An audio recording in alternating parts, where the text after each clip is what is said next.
Hi Scorpio, this is your reading for July. It's a monthly reading rather than a weekly one. I've already pulled the cards just because I like to line them up nice and neatly.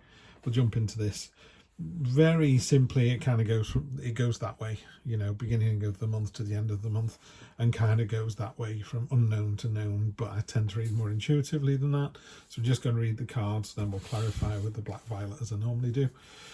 So we're going to jump into it. We've got energy across the bottom is the Queen of Wands, Peacock Crown. She's the flirty queen.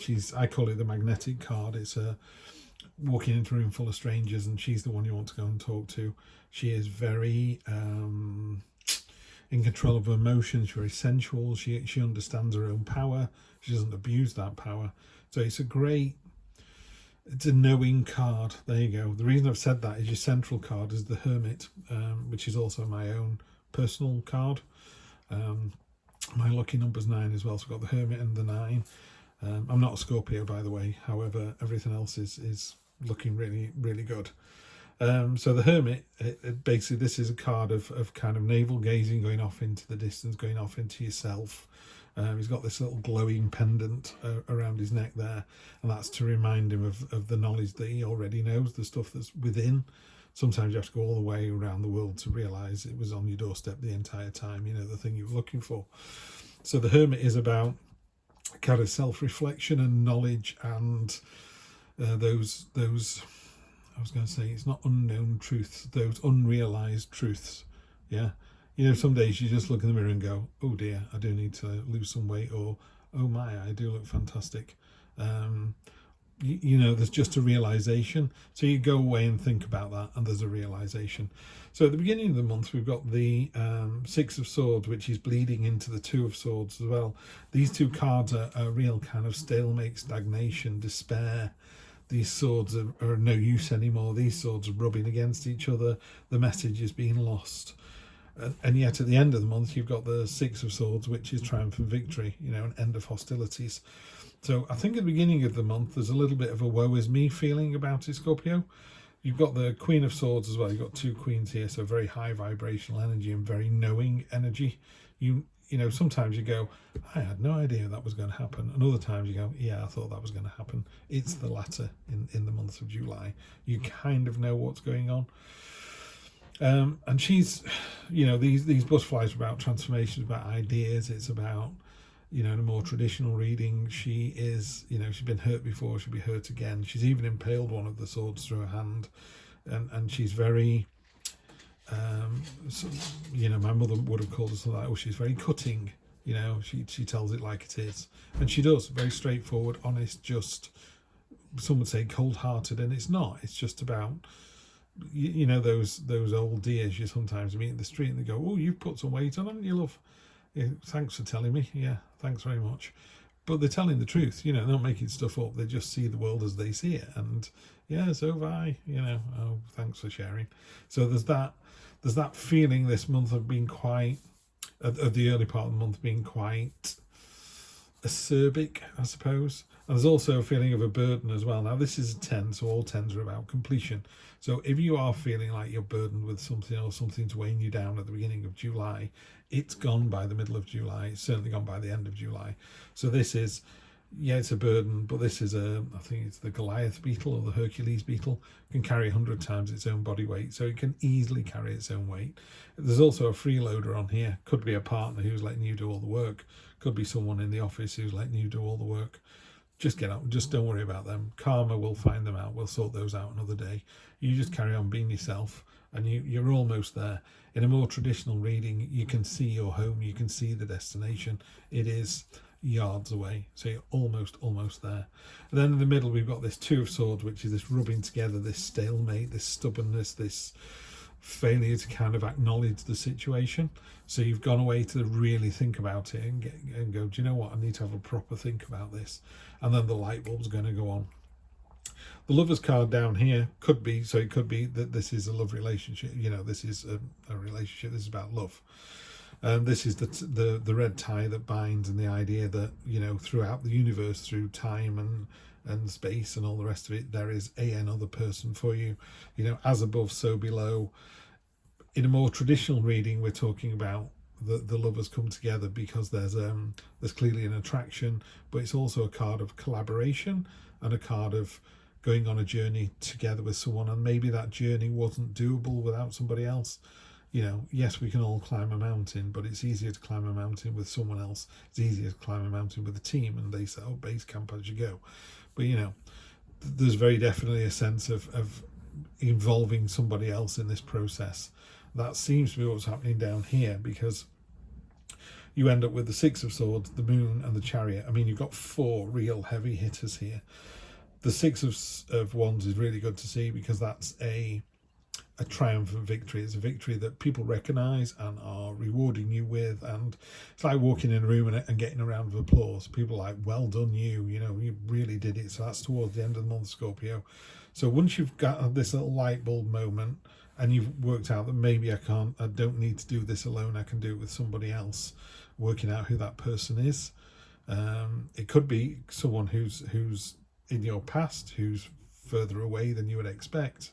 But, you know, in this day and age with technology, someone on the other side of the world is still contactable. So there's maybe that reaching out kind of thing. Here we got the Moon. The Moon in this particular reading is talking about kind of the unknown, which ties in a little bit with this card here. These 3. There's definitely a lot of stuff going on here in this corner. In this particular deck, it talks about this kind of untapped potential energy that's just pouring out of the Moon. You know, I don't think people realize how much resilience they've got, or how much understanding of a situation, or how strong they are, or how beautiful they are, or how well off they are, or how abundant their lives are. You know, you just need to work it out. It's there. You just need to be able to see it. I sometimes do it, you know, I kind of go, oh, woe is me, and then I just look out the window and go, I live in a lovely house in a lovely part of the world. What are you talking about? So there are some people somewhere, someone did that the other day. They said, while you're looking out of your window and being miserable, somebody is looking at the star card wishing they lived your life. How telling is that? Yeah. So somebody, Scorpio, somebody somewhere wants to live the life you're living now.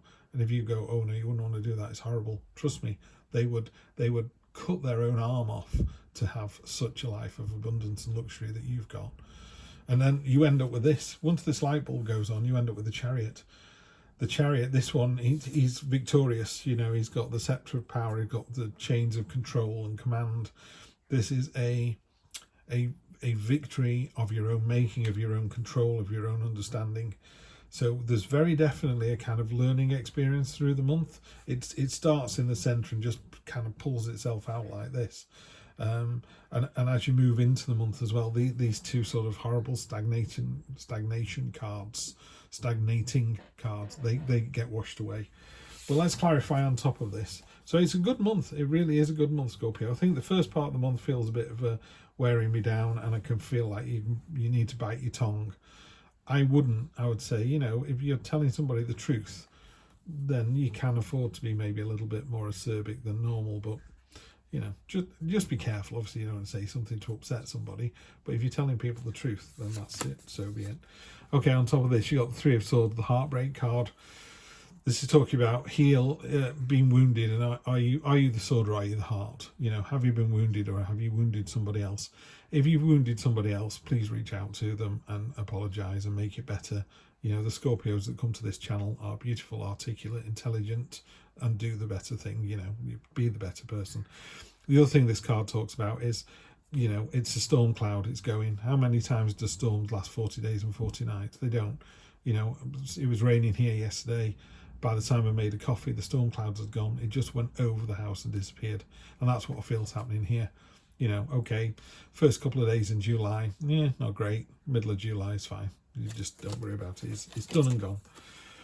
King of Cups, this is about, being in control of your own emotions. Kings and queens are all very high vibrational energy. They are kind of top of the food chain. You know, the King of Cups is completely and utterly at one with his own emotions. And he understands frustration and anxiety and terror, and he's able to kind of put those into 3 boxes. Frustration is very different from anxiety, which is very different from terror. You know, if you're terrified by something, it sounds to me like you need to get it fixed. If you're anxious about something, it could be what you're worried about. It's not happened yet. Hugely different things, yeah? And having that understanding and ability to pull those into their own little boxes is a really powerful energy. The Empress, good to see her as well. Empress, pardon me, completely at one with nature. Anyone trying to get pregnant, first week in July is looking really good. It is a card of motherhood, pregnancy, nature, harvest, fertility, all of that good stuff.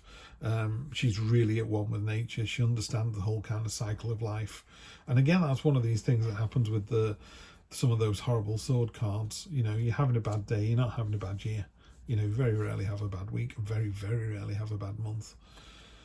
King of Wands, so that's another king as well. So you're getting quite masculine energy. I'm only saying that because the other reading, Cancer, was very feminine energy. Doesn't matter because it's not gender specific in the tarot. But yeah, there's a lot of masculine. King of Wands, King of Cups. King of Wands, fiery, passionate, but he tempers that a little bit. The pages can be a bit, come on, let's go to Hong Kong. He's a bit more, come on, let's go to Hong Kong. Everyone got the passports up to date? Yeah, let's go. So just that little pause before he jumps in with both feet. Let's see, on top of the Hermit, 10 of Pentacles, the generational stability card. So we've got another 10 there, haven't we? Yeah, the 10 of Wands, 10 of Pentacles. Very much the end of something's completing through July. You know, early July, middle of July, that all, whatever you're working on at the moment, wherever the relationship's up to, it completes that stage. I always think of the 10s, they're not like the death card, which is the end of a book and read another book, or even I finished that book, now I'm going to watch a movie, or I finished that book, now I'm going to go for a meal. 10s are about finishing chapter 10 and going into chapter 11. You know, you've completed that one part of the book, now let's get to the finale and really see if the butler did it or not. 7 of Swords, be strategic, you know, in whatever the situation is. This person here is stealing swords from the castle, from the soldiers on the castle, and in the morning they won't be able to fight, so they're going to surrender, resulting in a triumphant victory. So it's a clever card, it's an intelligent card, very Scorpio, you know, just kind of think ahead about where you want to be, you know, the following day, the following week. If it was a work thing, it's just getting on top of whatever workload there is. So when someone comes in and goes, have you done this, you go, yep, did it all yesterday. And they go, oh, there's nothing I can say now. You've taken the wind out of my sails. There you go. That's what's coming. Taking the wind out of somebody's sails there. King of Pentacles, right, this is the third king that you've drawn. There could be a person, I nearly said a male, and it's not a male. There is a person, it could be a single person. They are very what's the word? They're very secure. They're very mature. I'm not talking about age, but they're very mature. They're very settled. Yeah, they're really in touch with their emotions. I mean, the only other card that beats this is the Emperor, which is kind of amalgamation of all 4 kings. But to draw 3 kings like that, oh, you've got the Magician on top of the moon. Love, love, love to see the Magician anywhere in the reading, Scorpio. Let's just get this last card, Wheel of Fortune. Wow. Right towards the end of the month. If it's a relationship read, there's a significant other coming in, quite high vibrational energy, very secure, very, they know what they want. And the only card you haven't got, oh, you have got the King of Cups, haven't you? Got the laid back one. King of Cups, Wands, Pentacles. You haven't got the King of Swords. Okay. Do we have a Queen of Swords somewhere? I thought there was a Queen here. There you go, Queen of Swords. Okay, so you've got the Queen of Swords, and then every other aspect is covered by, you know, Cups, Wands, and Pentacles by the Kings. There's a very important person in your life in July that is very settled and knows exactly what they want, and you've got that real feeling of, yeah, this is it. It's got a really yeah, the word settled just keeps coming into my head. Very foundational, very secure. And then these 2 cards down here, the moon card can be a bit, yeah, but are you sure? Should I really trust this? Is this person as good as I think they are? Hell yes. Yeah. The Magician is hell yes, as far as I'm concerned. It's like, yeah, absolutely. If you're in two minds about something, don't be in two minds. This is it. It's what you should be doing. The moon is about signs and portents and omens and going, oh, I saw a black cat. Is that lucky or not? Yes, it's lucky. This month is very definitely lucky. So got the Chariot here, which was the victory and the control, remember? On top of that, you got the Wheel of Fortune. Wheel of Fortune is the train is in the station. This is your moment, Scorpio. If you are in a relationship and you've been wondering if this person is the right person for you or not, hell yes. Yeah, absolutely. If this person is just coming into your life, they feel too good to be true, then remember it's going to be generational. Ten of Pentacles is you could go, do you know what? You know, I was saying to you that the tens are the end of something. It could be the end of it could be the end of being single. It could be the end of being unmarried. It could be, that whole sense of moving on to the next chapter. That's exactly what this is. Really important that there's somebody very big and very important in the middle to the end of July. You start hearing about it early July, then it builds and builds and builds, whether they start to make contact at the beginning. I don't feel like it all happens in July, by the way. It's not like a start and a finish. But the Wheel of Fortune, what's really interesting about that is it goes, the train's in the station. Here's this person that you've been asking for. The universe provides. Are you not going to get on the train? If you don't get on the train, they're going to go without you. Oh, they've gone. Yeah. But if they've gone, there will be another Wheel of Fortune. There will be another train in the station one day. Yeah, so you don't have to do it, but this is a very good time to do it. So you have a really good month, Scorpio. This looks amazing through July. Have a great time. Bottom of the deck, by the way, just remind me, is the King of Cups. So that's your Knight in Shining Armor coming in. Again, it's not gender specific, but your Knight in Shining Armor is coming in, Scorpio. Have a really good July. Just you're magnetic and flirty and everybody wants to go out with you. Happy days. Have a lovely one. I'll see you on a Wednesday for my general weekly reads. Otherwise, I'll see you next time. Take care.